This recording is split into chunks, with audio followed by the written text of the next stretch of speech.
Andre, and I'm student council alternate. I'm Caroline, and I'm student council president.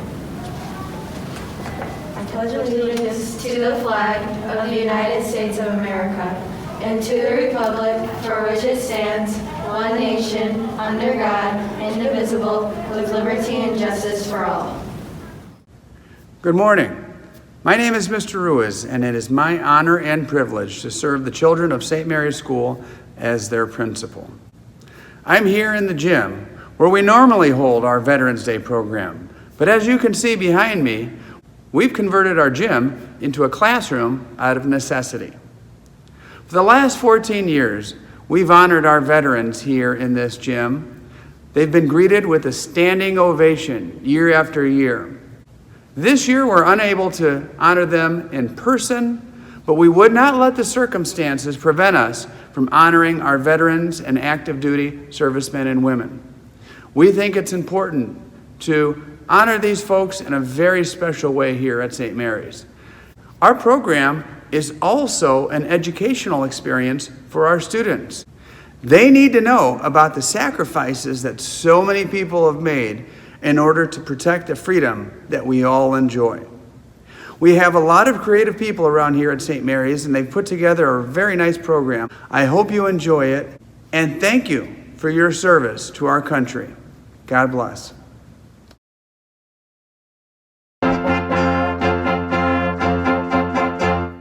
We're always ready for the call. We place our trust in Thee. Through serpent, storm, and howling gale, high shall our purpose be. Semper practices our eye, our fame, our glory too. To fight, to save, or fight to die, High Coast Army are for you. Good day, St. Mary's students, family, and staff, and happy Veterans Day. My name's Rebecca Branch, and my son Michael Stepp is in 3rd grade here at St. Mary's. I am also a member of the Air Force Reserve. I just hit my 20 years serving. Michael's dad, Mike Stepp, is also currently serving, and he just hit his 10-year mark. It's a long time, but truly some of the best years of my life. I'm very honored to be able to have a few minutes to tell my story and my family's journey, because serving in the military is not just about the member. It's also about family, my family, and my military family. Just like you at St. Mary's, your community, your friends, your family, the military in all branches, Army, Navy, Marines, can also create that sense or feeling. Veterans, and those veterans currently still serving, respect one another. We have a connection. Many have served during war, and some just in a support role, but we're all here because of loving our country and having a sense of duty. Let me give you a little background. My dad served in the Army during the Vietnam War. This was before I was born. And my grandfather was also a soldier. They both always believed and instilled in my brother and I a love for our country, to respect the American flag, and to be thankful for what opportunities we have here. So we would have to go on these crazy family vacations to places like Gettysburg and Washington, D.C., which I now love. But being in elementary and middle school age, I didn't get the importance of these historical places until later, when I joined the Air Force myself. I was close to graduating high school, and I planned to go to college, but just part-time. My uncle said to me, he was also a member of the reserves, "Come on out, spend the afternoon with me." So I did, and I loved it. I loved how welcoming his team was, and the confidence that these women and men had. Now, being 17, I was a little nervous. So after I graduated, I just did it. It was what I wanted to be a part of. So I went home, I called the recruiter, and I set up the test. It's called an ASVAB. Now, the scores on the ASVAB determine where your strengths are. Mechanical, electronics, or maybe you're stronger in administration. So I took a job as an air transportation specialist. I signed the papers and received that basic training date. Whew, I was nervous because it was so real. So now off I go to San Antonio, Texas. Now mind you, this is my first time flying ever. So many of you have probably been in the airplane many of times, but for me, I had not. And I was off to Texas on my own for the first time flying and going to basic training. So now I made it through basic training, get to graduation, and oh my gosh, I was still young. I was 17. There's a few things though that I learned that I can remember specifically. Little things. I love to run to cadence. I love to run with a unit or with a group. I enjoyed beating out my newest friend with the Pukal sticks. We never hurt each other, but it was just a ton of fun. You learn how to live with people in a stressful environment. You learn patience. You learn attention to detail and an appreciation of teamwork. And mostly, I learned to trust myself and to be confident. After boot camp, we head off to our technical schools. I stayed in Texas for mine, and I did my training at Shepherd Air Force Base. I learned my job, and I learned to drive some really cool machinery. I worked on the flight line around various aircraft. It was just exhilarating. Throughout my career, I was blessed to see many places throughout the world. I spent some time in Japan, Germany a few times, Hawaii, Guam, and many other beautiful places throughout the U.S. Some of these places I've been fortunate to have my family experience with me. In 2018, I deployed to the Middle East, as well as Michael's dad. We are fortunate that we have a strong support system. Our family was here to help. Grandma Helen saved the day. She moved into our house with Michael. She closed up her house in Ohio and she moved to Crown Point, Indiana. Michael's oldest brother also helped and he moved back in. We needed him to help with some of the other stuff, some of the chores, like snow shoveling, cutting the grass, and garbage duty. Things that Grandma shouldn't have to do. So this was the first year for Michael at St. Mary's.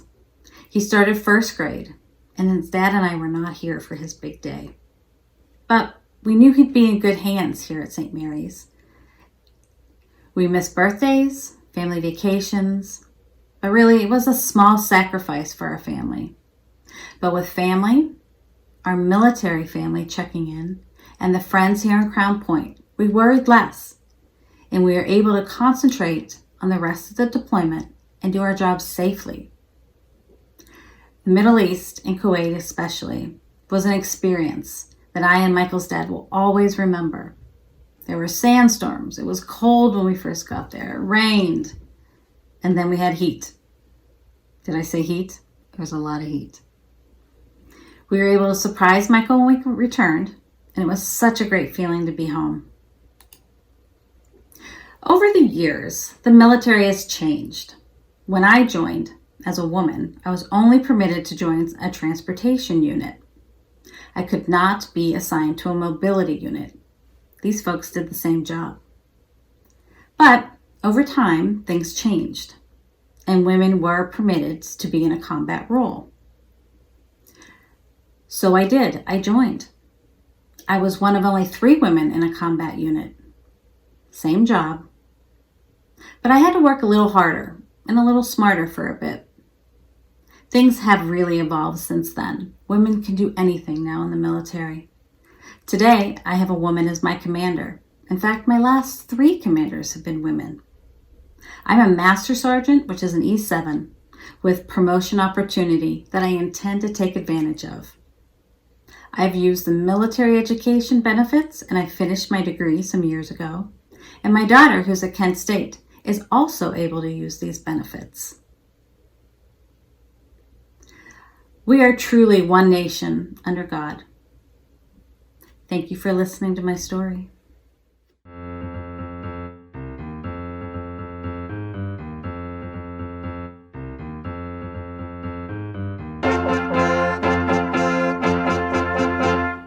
Off we go into the wild beyond, climbing high into the sun.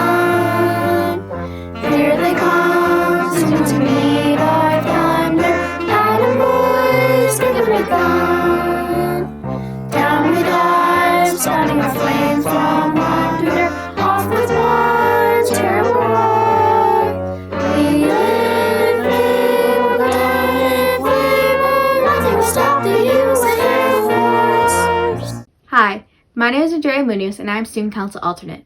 First off, I'd like to say Happy Veterans Day.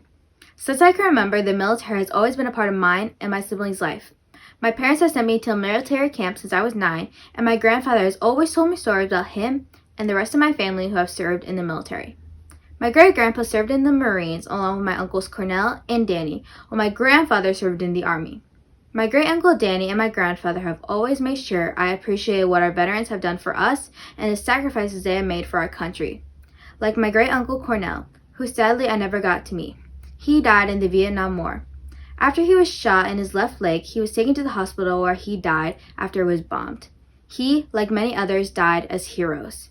And that is what we are here to celebrate today. All of the heroes with us today and the ones who are watching over us from above. Thank you to all of you, and I hope you enjoy this day that was made especially for you.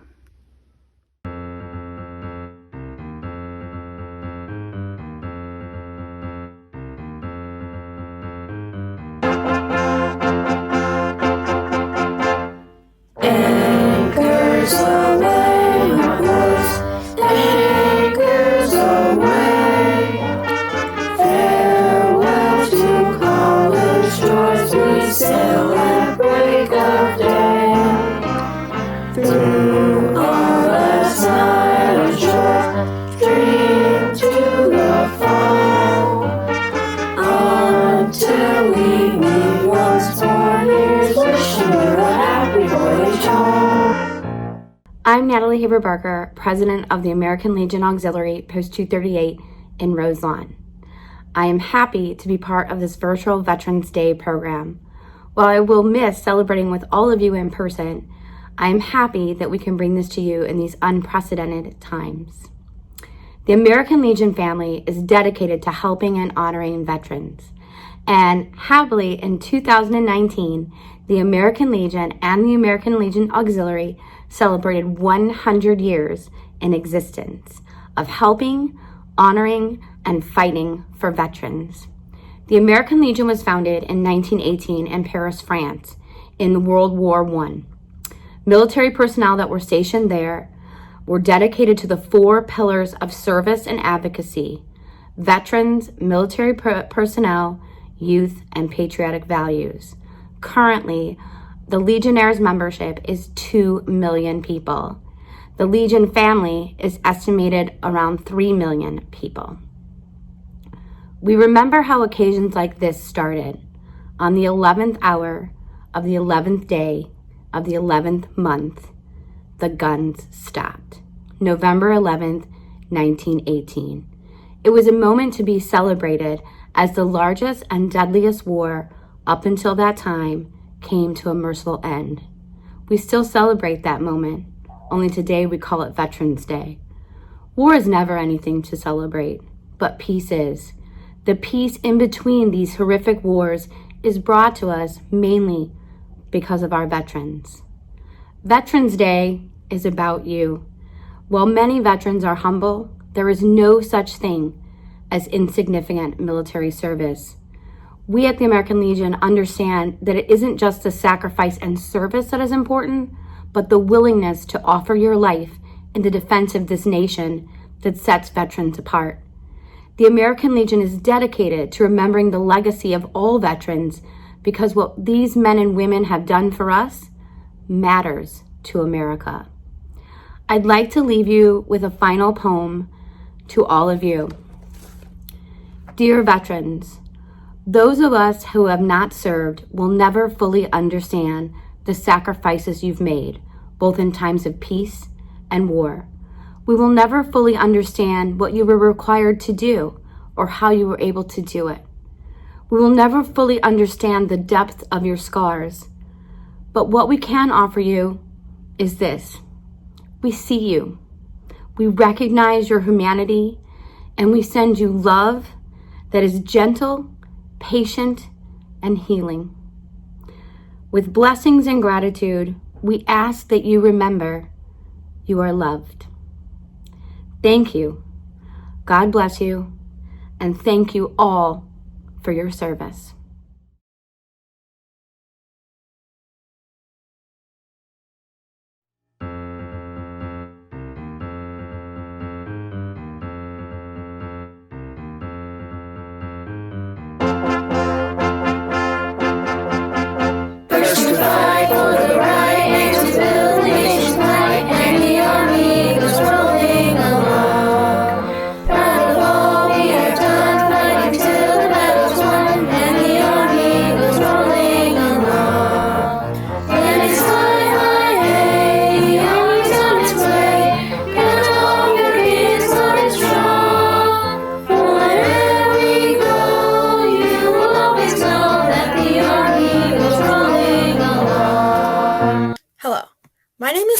Linklater, and I am Student Council President. Veterans Day has always been close to my heart. In every generation of my family, as far back as I can count, someone has served in the armed forces.